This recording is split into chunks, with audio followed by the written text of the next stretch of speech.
What is going on, Diablo 2 fans? Dobrunsky here, back with another Diablo 2 RNG based video.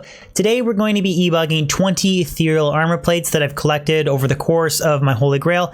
Now, some of these armor plates are very nice candidates for ebugging. They are high defense shadow plates, while others are kind of not so desirable. But I will spend a little bit of time covering the Heroic Cube recipe, what the quote-unquote ebug is, what the actual bug does in regards to defense, and then we'll roll all 20 ethereal armor bases, and hopefully I get a really nice 4 open socket base to make another ebugged fortitude for my mercenary. Other than that, guys, I really do hope you enjoy this video.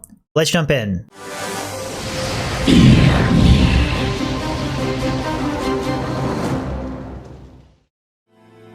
Alright guys, so before we jump into ebugging my 20 armor plates, there's just 3 main points that I want to briefly go over to refresh your memory if some of you guys don't actually know what ebugging is. And the first is, what is the Heroic Cube recipe to quote-unquote ebug?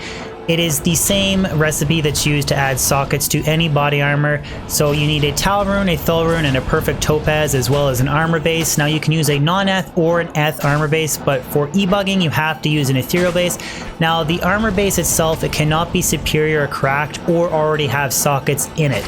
This has to be a plain eth base. The second main point that I want to cover is just a brief explanation of what the quote-unquote ebug is.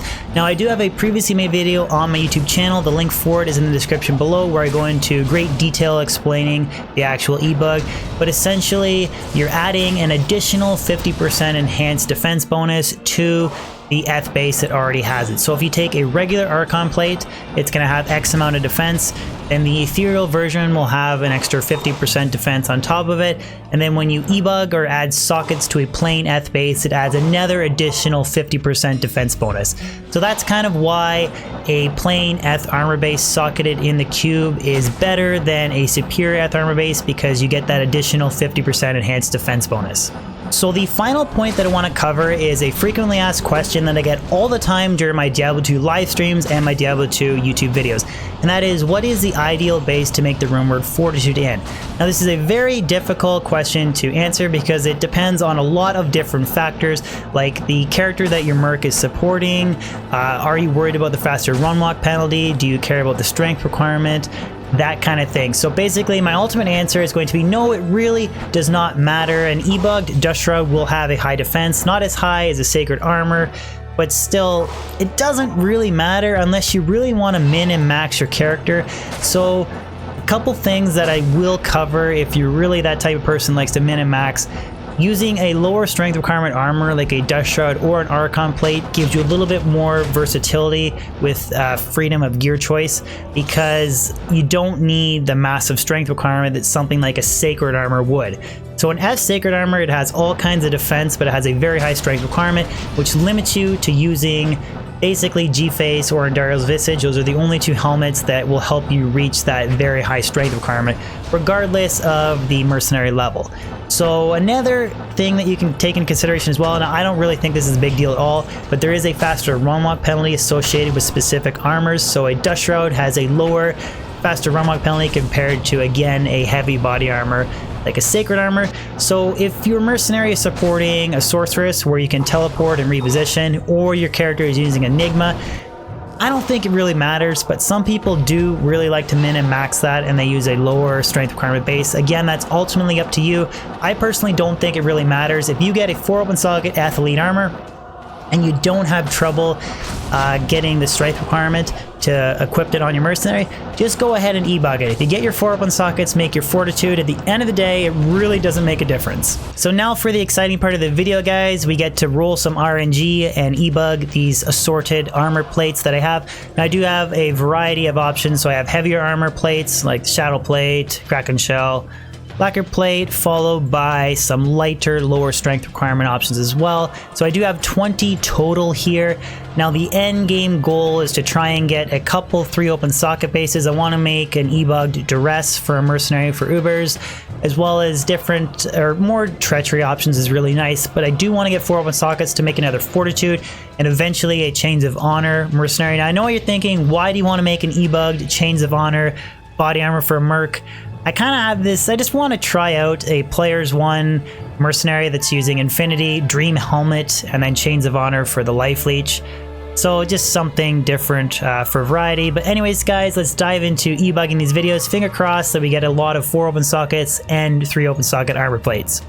Lacquer plate up first. 4 open sockets, baby. First one. That's a nice Fortitude base. So 1,152 defense. Kraken shell. Be funny if I get all 4 open sockets. Okay, so 4 and 2. 2 would be really good to make Prudence. That is a bit of a high strength requirement armor, but at the end of the day, it's the end of the world. Ooh, 3 open sockets. So that could be a really high defense treachery. Now, some people argue that high defense treachery ebugged base is not as good as a lower strength requirement because it's easier to be hit with a low defense requirement armor, so it's easier to proc fade. Again, honestly, I've tested both. I haven't really noticed a difference. If anybody wants to let me know in the comment section below if they think ebugged or non-eth is better for treachery, just let me know. So 3 open sockets for the shadow plate, that's all right. 4 open socket 40.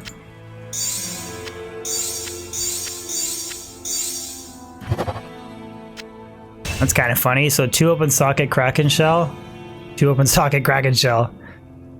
So 4, 2, 4, or sorry, 4, 2, 3, 4. Another 2 open sockets. 3rd shadow plate. 1. That sucks. That hurts. Yeah, that sucks. Oh well. On to the next one. 4.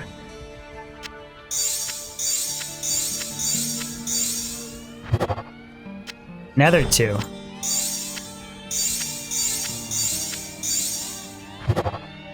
Another 1. 1 sucks, but Joshua base. Another Prudence.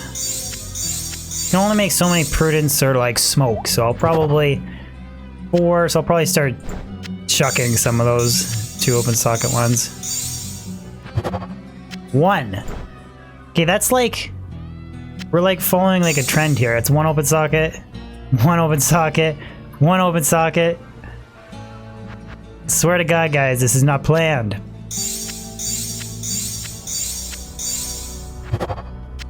4.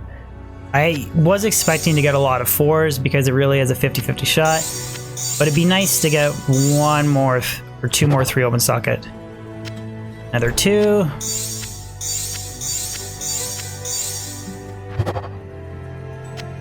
4. Got 5 more, I think. 4.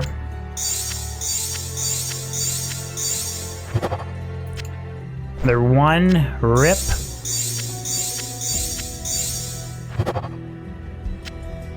2. All right, last 2. Hellforge plate. 3. Nice.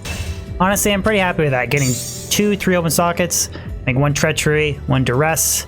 Because I don't have an ebug duress yet, so it'd be nice for a mercenary for Ubers, depending on the character. But and wrapping up with another 4 open sockets. Well guys, there you have it. That is the results from ebugging 20 armor bases in Diablo 2. Really hope you guys enjoyed this RNG based video. I think in the future, the next one might be 10 Hodos or maybe even 10 CTAs. I'm not sure yet. It's very expensive going 10 CTAs, but I could definitely do 10 Heart of the Oaks and just take a look at the results. But guys, if you could throw a like on this video, share it, and if you consider subscribing if you're new to my Diablo 2 YouTube channel, post new weekly content and stream on a consistent basis, so there's always new stuff to look forward to, and your support with a subscription would really mean a lot. Other than that, guys, just thank you so much again. It really does mean a lot, and I'll see you on my next Diablo 2 video or my next YouTube stream. Have a good one.